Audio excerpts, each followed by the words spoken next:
que han invertido secretamente cantidades de dinero en los llamados paraísos fiscales. Se incorpora a la mesa Baude Barrientos, bienvenido.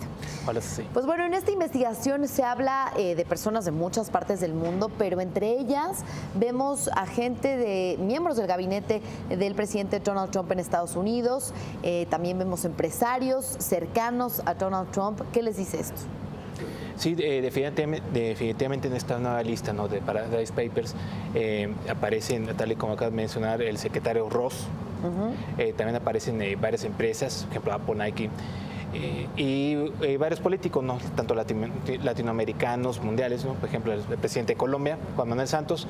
Pero concretándonos un poco al caso Ross, nos detalla más de las ligas, ¿no?, en el caso de Estados Unidos-Rusia, ¿no? O sea, ya demasiada cercanía que hay entre la administración actual de Estados Unidos con gente de Rusia. El secretario Ross está diciendo que es de manera indirecta. O sea, sí es difícil, ¿no?, para un empresario de su tamaño estar al pendiente de cada uno de los movimientos de sus barcos. No son muchísimos barcos, pero también es cierto que él no tiene acciones de esta empresa, de la naviera, que le daba servicio tanto a Rusia como a Venezuela. Pero sí, pues él veía, ¿no?, los movimientos contables. No puede fingir demencia, aunque dice que se deshizo de la mayoría de sus acciones. O sea, no de la totalidad, puede conservar algunas. Sí, puede conservar algunas. Ahora, la ventaja para Wilbur Ross y para los otros estadounidenses que están metidos es que Estados Unidos cada vez está pareciendo más a México, en un país donde no pasa nada. Quizás si pensáramos en el Estados Unidos de hace no tan lejos, capaz que 3, 4 años, 5, la serie de escándalos que ha tenido el gobierno, creo yo que habrían provocado otro tipo de situaciones. En este caso, el gobierno de Donald Trump todavía no cumple un año y escándalos tiene a montones. Entonces creo que una ventaja que tiene Wilbur Ross es que seguramente en unos meses este caso volverá a la carpeta donde hay otros tantos en Estados Unidos. Precisamente tenemos las declaraciones de Wilbur Ross, quien da una entrevista a Bloomberg Televisión esta mañana, donde justifica esta acusación que se le hace de cierta manera en los Paradise Papers. Vamos a escuchar. We have no business ties to those Russian individuals who are under sanction. Prior to my joining the board of Navigator, they entered into some charter arrangements with Cybor, which is a big Russian hydrocarbon company. I had nothing to do with the negotiations, never met the people under sanction. Cybor never has been under sanction, so there's nothing whatsoever wrong with Navigator having a deal with them. Y él dice también que no hay conflicto de interés. Me llama la atención, digo, si hiciéramos una recopilación de grabaciones de cuántos funcionarios del gobierno de Trump tienen que salir a decir: yo no tengo ninguna relación con esos rusos, a esos rusos yo no los conozco, nunca los había visto en mi vida, pero la palabra Rusia, cómo aparece en sus declaraciones de exculpación, si los queremos llamar de algún modo, es sorprendente, ¿no? Efectivamente, digo, no hay como tal, o al menos yo no percibo un elemento de acusación en este momento en contra de Wilbur Ross, y diría que en respeto al Estado de Derecho, el tener cuentas de estas que hoy se han revelado no evidencia per se la existencia de un delito o de un comportamiento fuera de la ley. Lo que evidencian es que hay dinero en propiedad de algunos individuos. Ese dinero puede ser bien habido, puede ser mal habido, habrá que verlo, puede ser que pagaron impuestos por él o puede ser que lo evadieron, pero eso primero pasa por procesos judiciales que no tenemos todavía a la mano y habrá que darles su tiempo. Eso, y estamos en el interés de exigir Estado de Derecho, ¿verdad? Porque pues últimamente podemos convertir esto pues en una en una circunstancia complicada para estos individuos y pues simplemente ponerlos contra el paredón, que creo que no es la circunstancia. No obstante, sí, pues siempre la transparencia habla bien de un individuo público y creo que no ha sido la circunstancia de quienes están hoy nombrados. Sí, es cierto, ahora, ¿no? Quizá no es ilegal el tener dinero fuera de los países, pero el tema es que ¿para qué? Es decir, me parece que hay irremediablemente un tema de trampa, porque a lo mejor no es ilegal tener mi dinero en las Bahamas y pagar una tasa de 0 por dinero que viene de afuera. Y quizá en mi país, México, Estados Unidos, pagaría una tasa, no sé, 30% por decir. O sea, el tema es de alguna manera sí estás dándole la vuelta a esto para pagar menos impuestos. Me parece que esto de los paraísos fiscales en algún momento ya se convirtió, y lo hemos visto con Panama Papers y ahora, en el arte de la trampa para pagar menos impuestos. Insisto, puede no ser ilegal tener dinero afuera, pero ¿para qué? Quizá estamos en un debate entre lo ilegal y lo inmoral, pero serían dos circunstancias distintas. De acuerdo. ¿no? Creo que todavía faltan argumentos para determinar en qué circunstancia estamos. ¿no? Pero de entrada sería inmoral en el mejor de los casos. No, lo platicábamos más temprano fuera de cámaras. Digamos, pongamos una situación hipotética y extrema en la cual esos señores tienen negocios en el Caribe y tienen ahí dinero depositado de negocios que hacen directamente en el Caribe. Entonces, vamos, sería como criticar a algún holandés porque tiene cuentas en México si tiene negocios en México, ¿no? Sí, cualquiera puede poner un offshore. O sea, tú mismo puedes ir, bueno, si te sobra $1 millón, puedes ir al Banco de las Bermudas. No podría aquí para pagar mis impuestos. Bueno, y en todo caso, no podemos pecar de moralistas, ¿no? O sea, significaría, señores, ahorita pongo en remate mi iPhone a $1. ¿Por qué? Porque no estoy de acuerdo con las políticas de Apple, que no pagar impuestos, y irse al paraíso fiscal. En este caso, de acuerdo a los documentos, ya se salió Irlanda. Ya Irlanda dijo, ya nos vemos, ya se fue a Jersey, a la isla de Jersey, que está entre Francia y el Reino Unido, pues a buscar maximizar su riqueza, ¿no?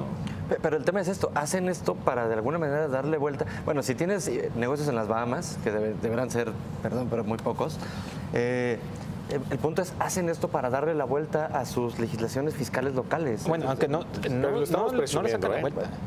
Lo estamos presumiendo. A lo mejor lo estamos presumiendo. Todavía no está comprobado. Pero, insisto, tener dinero en un paraíso fiscal, de alguna manera estás buscando. ¿Qué estás buscando al tener dinero en un paraíso fiscal? Yo porque no tengo un dinero pretexto para ir a las Bahamas de vacaciones, no creo. Lo estás teniendo ahí para pagar una tasa cero de impuestos. Si tenemos por ahí una gráfica de la tasa que se paga en estos paraísos fiscales y la tasa que se paga en países como Francia, Estados Unidos, pues claro, no lo metes a Estados Unidos, no lo metes a Francia, porque son tasas altas, pues mejor lo pongo en las Bahamas, que pago cero impuestos. De alguna manera hay la intención de darle la vuelta para no pagar esos impuestos. Lo que tenemos aquí es las tasas como tal. Ese es el dinero que no entra a esos países porque está en otro lugar, en paraísos fiscales, que es en Estados Unidos, por ejemplo, sería el 26% de todos los ingresos que tiene actualmente. Es decir, no es una baja cantidad de dinero. De los impuestos que debería cobrar en materia de ingreso. Correcto. Están en otras partes del mundo. Y la otra gráfica, donde tenemos la tasa, es muy peculiar, porque vamos a ver ahí la barra. Estas son islas sin carga fiscal. Suponemos que esas son las tasas de carga impositiva. De los países, exacto. Y después viene la parte donde en las Bahamas es cero. Y insisto, en esos paraísos fiscales es cero. ¿Por qué ponen su dinero ahí y no lo ponen en Estados Unidos? En Estados Unidos, para la OCDE, es considerado un paraíso fiscal. Porque en Vermont te cobran 5%. Entonces, bueno, pero estás a la vista de todos, ¿no? Eso es otra cosa. Pero no es, insisto, no es delito. Pues, si tú, siempre y cuando tú declares esos ingresos, ya es con el SAT, señores del SAT, yo tengo una cuenta de las Islas Caimán, las tengo una cuenta en Bermuda, declaré $1 de impuestos y lo demás también toca, ¿no? Creo que es algo que no está bien, que cuando Hacienda hizo este programa de repatriación, llegaron más de 300,000 millones de pesos. 300,000 millones de pesos que estaban afuera, que estaban buscando hacer esa trampita de no pagar los impuestos. No sabemos.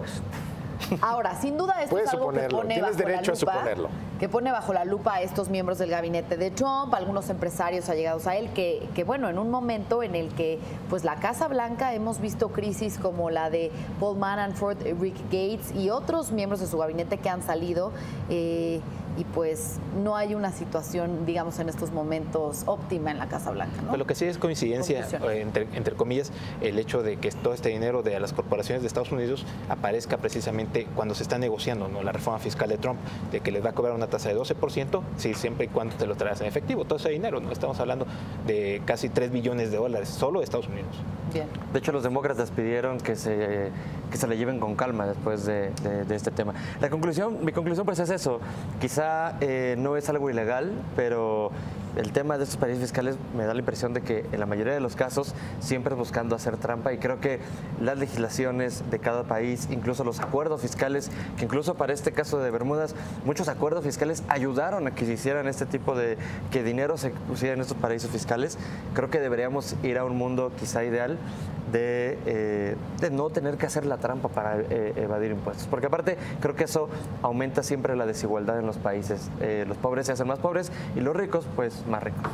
La repercusión que mencionaban sobre la discusión de la reforma fiscal en los Estados Unidos es algo que sí nos atañe de manera directa en este momento porque debilita la posición del gobierno de Trump, ¿no? Fortalece de alguna manera la posición de los demócratas o de la oposición en el Ejecutivo, justo cuando se está determinando una posible baja de impuestos en los Estados Unidos que nos pudiera generar cierta competencia inesperada al gobierno de México, ¿no? Particularmente a las empresas en México. Entonces, creo que en la política dicen que no hay coincidencias, seguramente surgió esto en ánimo de hacer alguna estrategia en materia de negociación. Veremos cómo avanza, ¿no? Y cómo avanzan también estas investigaciones sobre las cuentas de todos estos funcionarios, artistas que están involucrados en Paradise Papers. Vamos a una pausa y regresamos con el análisis de Mesa Central sobre la igualdad de género en México, un reporte del UEF. Les recuerdo que recibimos sus comentarios en las redes sociales con el hashtag Mesa Central.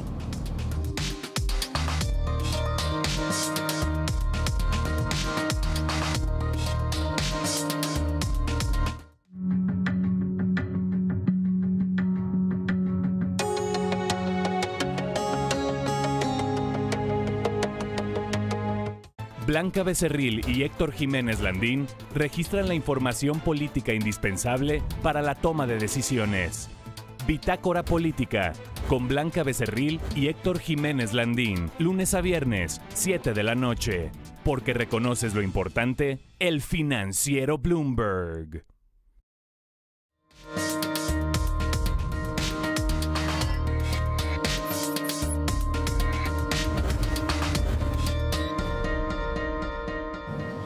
Continuamos en Mesa Central. México se colocó en el lugar 81 de 144 países evaluados en el informe global sobre la brecha de género elaborado por el Foro Económico Mundial, una caída de 15 lugares respecto al año pasado.